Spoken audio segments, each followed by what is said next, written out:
નમસ્તે, મારું નામ જોશી મનાલી છે. હું શ્લોકથી શરૂઆત કરીશ. હાસો હાસ સુખા સંયાત ક્રોધ દુઃખા નિશ્ચિતમ. એનો હેતુ એ છે, આ શ્લોકમાં હાસ્ય અને આનંદ રમતિયાળ ભાવથી આવે છે, જે માનસિક વિકાસ માટે ફાયદાકારક છે. જ્યારે ગુસ્સો દુઃખ તરફ દોરી જાય છે, તે વ્યક્તિના સુખકારી પર હાસ્યની સકારાત્મક અસર પર ભાર મૂકે છે. હસું છું, હસાવું છું, હસું છું, હસાવું છું. પ્રેમથી પૂછું, તમને બધાને કેમ છે?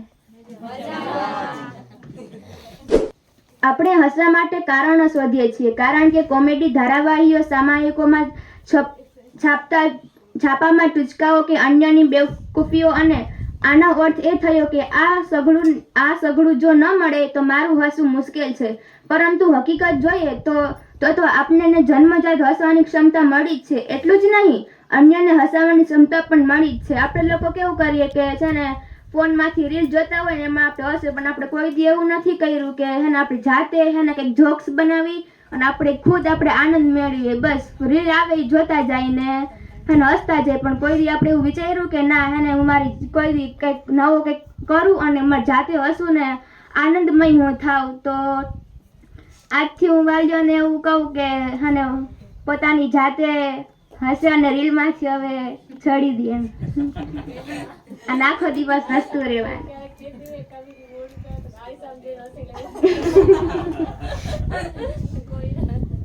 અને આપણે લોકોને જન્મજાતથી છે ને, આપણે જન્મીને ત્યાંથી જ આપણે લોકોને હસવાની ભગવાન આપણામાં કળા મૂકેલી જ હોય છે કે છે ને, નાનું બાળક તમે લોકો જોવો છો કે નાનું બાળક હોય છે ને એ પણ વડીલને હસાવી શકે કોઈ પણ રમતું કરીને.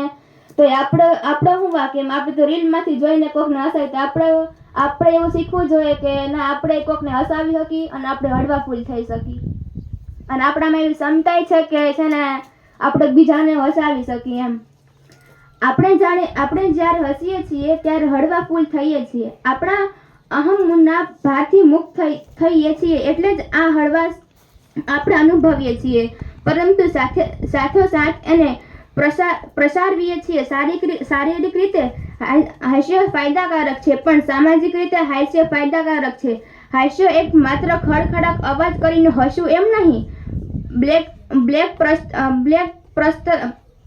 પ્રશંસા પણ અનુભવવી જોઈએ. આપણે ખાલી બસ હસી નાખી ખડખડ બધા મારી સામું જોવે એવી રીતે નહીં. અંદરથી ઉત્સાહ આવવો જોઈએ, આનંદ આવવો જોઈએ કે ના હસી તો કેમ હસી, કેના કારણે હસી હું, અને આજ મને એટલો આનંદ છે કે આજે હું હસી, એનો આપણે આનંદ હોવો જોઈએ કે ના હસું છું, કોક મારા કારણે હસે છે આજે એમ. એને આપણે ખુશી માણવી જોઈએ, અને આપણે પ્રશંસા આપણામાં હોવી જોઈએ કે આપણે હસી શકીએ. પ્રશંસા અનુભવવા માટે જો કોઈ કારણો શોધવા પડે તેમ હોય તો એવા કારણો શોધવા જે ઝટ મળી જાય અને હંમેશા મળી જાય. આપણે જીવી રહ્યા છીએ એ સૌથી મોટું કારણ છે, અને 24 કલાક ઉપલબ્ધ જ છે. આપણે માણસો તો ભગવાન આપને અવતાર જેવો આપ્યો છે કે આપણે હસી શકીએ છીએ. આ કોઈને આપ્યો છે બિલાડી કૂતરા કે આખો દી હસી શકે? આપણે ભગવાન એટલો મસ્તીનો આપ્યો હોય તો આપણે કેમ હસતા નથી એમ? આપણા મોઢામાં તો હંમેશા માટે સ્માઇલ રહેવી જ જોઈએ, ભલે પછી ગમે એવી પરિસ્થિતિ કેમ ના આવે. અને આપણે કોઈને હસાવાનું કહે તો આપણે કોઈ પણ આમ વાક્ય કે હોવું જ જોઈએ કે ના, એ માણસ હસી જ જાય, તો 100%ની ગેરંટી માથી માણસ હસી જ જાય. કોઈ પણ વાક્ય આપણા મગજમાં ઉપલબ્ધ હોવું જ જોઈએ.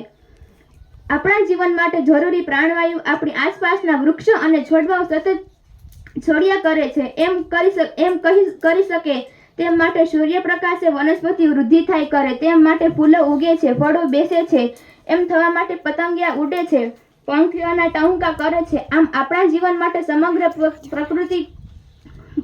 પ્રકૃતિ પૂર્વક જ છે. આપણે જોઈએ કે આપણે આપણી સાથે વનસ્પતિ છે, પ્રાણીઓ છે, બધાય છે એમ. તો આપણે કોઈ દિવસ એકલા બેસીને વૃક્ષ જોડે વાતું કરી?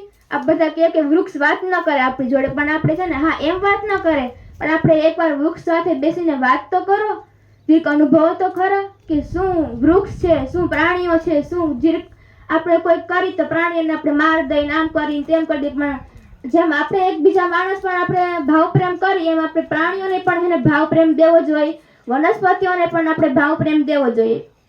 શું આટલા જ કારણો પ્રસ્તુત થવા માટે પૂરતા નથી? આટલી આસપાસ એવા કેટલાક માનવો વસે છે જે અન્યોના જીવોમાં હળવાશ લાવે છે. કેટલાક બાળકો અકસ્માતના ભોગ બને છે ત્યારે કોઈક ડોક્ટર તેમનો જીવ બચાવી લે છે.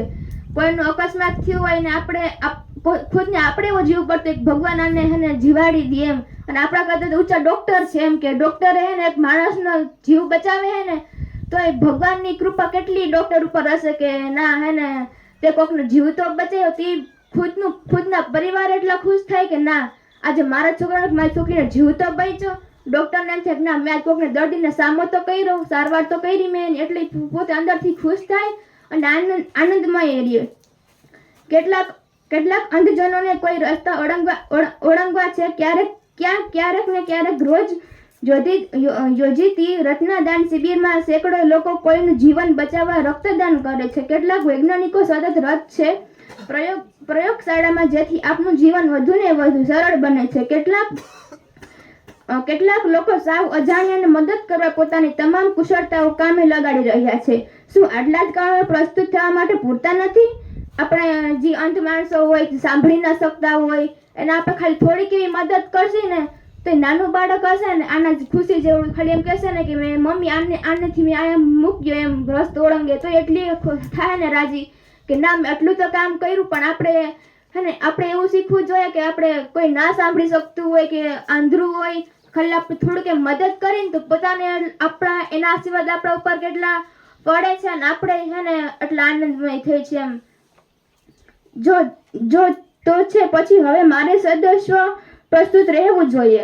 હું આજે હસી શકું છું કારણ કે આજે સૂર્ય ઉગ્યો છે, આજે પંખીઓના ટહુકાનો ગીત ગાય છે, આજે હવાના પ્રાણવાયુ છે, આજે વૃક્ષોના પર્ણોમાં અંગાર વાયુ શોધ્યો છે ને પ્રાણવાયુ છોડ્યો છે.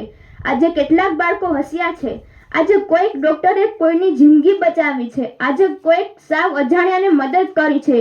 હું હસું છું આજે કારણ કે આજે મારામાં હસવાની ક્ષમતા છે. આજે મારામાં હસવાની ક્ષમતા છે અને મારામાં હસવાની શકવાની ક્ષમતા છે. પૃથ્વી પરના એક માણસને સુખી કરવાની મારામાં ક્ષમતા છે. તે એક હું પોતે જ છું. હું હસી શકું છું કારણ કે હું જીવું છું, હું વર્તમાનમાં જીવું છું, એટલે જ આજે હું હસું છું. જેટલા આપણે વર્તમાનમાં છીએ આપણે વધારે હસી શકીએ અને એક આપણે એનો આનંદ હોવો જોઈએ કે હું જીવું છે. પૃથ્વી ઉપર મને ભગવાન એક માણસ તરીકે અવતાર આપ્યો છે ને હું એક આનંદથી અને કોઈ પણને હસાવું અને પોતે હસતી રહું.